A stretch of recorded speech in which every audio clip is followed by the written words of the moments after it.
Abhishek Bandyopadhyay surgical স্ট্রাইকের হুঁশিয়ারি, পাল্টা তোপ নিশীথ প্রামাণিকের। উত্তরবঙ্গে তৃণমূলের ভরাডুবি হয়েছে, হয়তো আর কোনোদিন তৃণমূল পুনরুদ্ধার করতে পারবে না। তৃণমূলের সাংগঠনিক কাঠামো ভেঙে পড়েছে, দলীয় কর্মীদের সাহস জোগাতে একথা বলেছেন, এমনটাই মন্তব্য কেন্দ্রীয় স্বরাষ্ট্র প্রতিমন্ত্রীর।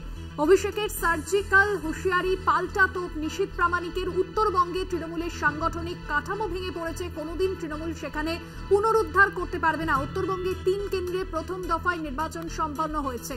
নিশীথ প্রামাণিক তিনি ঠিক কি বলেছেন এ প্রসঙ্গে শোনাবো। আসলে দক্ষিণবঙ্গকে সাহস দেওয়ার জন্য, যাতে এদিকে ফলটা খারাপ না হয়ে যায়, সেই জন্য এসব করছে। এবং প্লাস আমি বলবো যে উত্তরবঙ্গে যে তৃণমূল কংগ্রেসের ভরাডুবি হয়েছে, সেটা হয়তো আর কোনোদিনও রিকভারি তৃণমূল কংগ্রেস করতে পারবে না। উত্তরবঙ্গে তৃণমূল কংগ্রেসের সাংগঠনিক স্ট্রাকচার একেবারে ভেঙে পড়েছে, তাই সাধারণ কর্মীদেরকে সাহস দেওয়ার জন্য এসব করছে।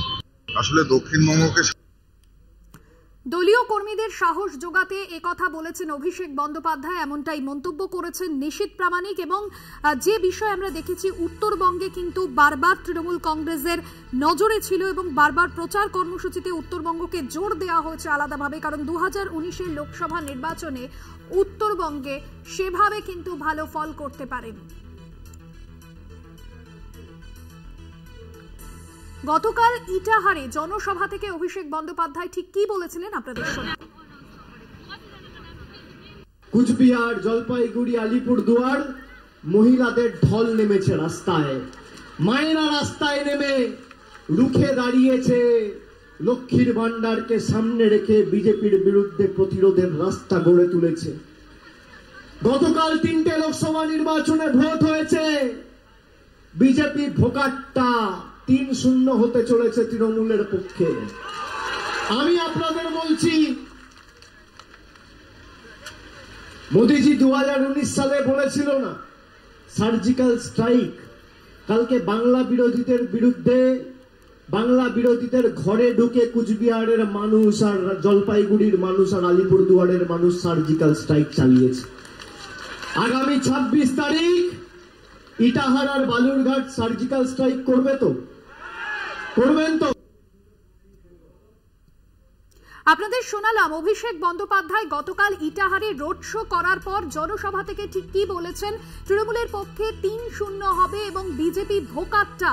সার্জিক্যাল স্ট্রাইকের যে হুঁশিয়ারি দিয়েছেন, আজ তার পাল্টা তোপ দিয়েছেন নিশীথ প্রামাণিক। তৃণমূল নেতা জয়প্রকাশ মজুমদার রয়েছেন আমাদের সঙ্গে ফোন লাইনে। নিশীথ প্রামাণিক ও অভিষেক বন্দ্যোপাধ্যায়ের সার্জিক্যাল স্ট্রাইকের যে পাল্টা বলছেন দলীয় কর্মীদের সাহস জোগাতে অভিষেক এই কথা বলেছেন।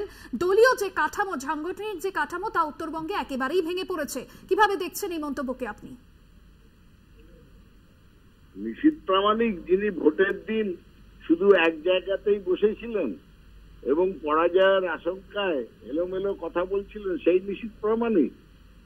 ওনার তো এতক্ষণে দিল্লিতে চলে যাওয়ার দরকার, কারণ বাংলায় তো আর জায়গা নেই। নিশ্চিত পরাজয়ের সম্মুখীন হয়েছেন, হেরে যাবেন কুচবিহার। ওনার মুখে বাংলার রাজনীতি নিয়ে আর কথা বলা মানায় না। উনি বাংলাটা জানলেন কবে? তিনি 2019-এ নির্বাচন জেতার পরে মন্ত্রী হয়ে দিল্লিতেই তো একদিন ছিলেন। বাংলার রাজনীতি জানেনও না, বোঝেনও না, এবং এই পশ্চিমবঙ্গের লোক কিনা এই নিয়েও অনেক সন্দেহ আছে। বাংলাদেশ থেকে এসেছিলেন, নাগরিকত্ব হয়েছে কিনা এও সমস্যা আছে। কিন্তু আজকে পশ্চিমবঙ্গের রাজনীতি নিয়ে কথা বলতে শুরু করলেন কেন? ওনার বরং অপেক্ষা করা উচিত। 4 তারিখে যখন ফলাফল বেরোবে, তখন যে তিনি প্রাক্তন সাংসদ হয়ে যাবেন সেই নিয়ে কারুর মনে কোনো সন্দেহ নেই কুচবিহারের মানুষের। উনি বরং দিল্লিতে একটা আশ্রয়ের ব্যবস্থা করুন, পশ্চিমবঙ্গে আর থাকতে পারবেন না। অনেক ধন্যবাদ আপনাকে। তৃণমূল নেতা জয়প্রকাশ মজুমদার ছিলেন আমাদের সঙ্গে ফোন লাইনে।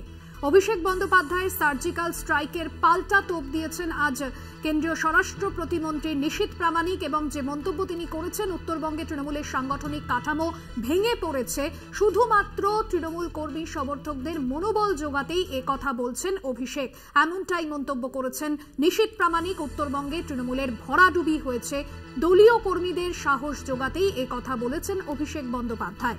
গতকাল ইটাহারের রোড শোর পর অভিষেক বন্দ্যোপাধ্যায়ের যে হুঁশিয়ারি হুঁশিয়ারি, যেখানে তিনি বলেছেন শুক্রবার 3টি লোকসভা আসনে ভোট হয়েছে যেখানে বিজেপি একেবারে ভোকাট্টা।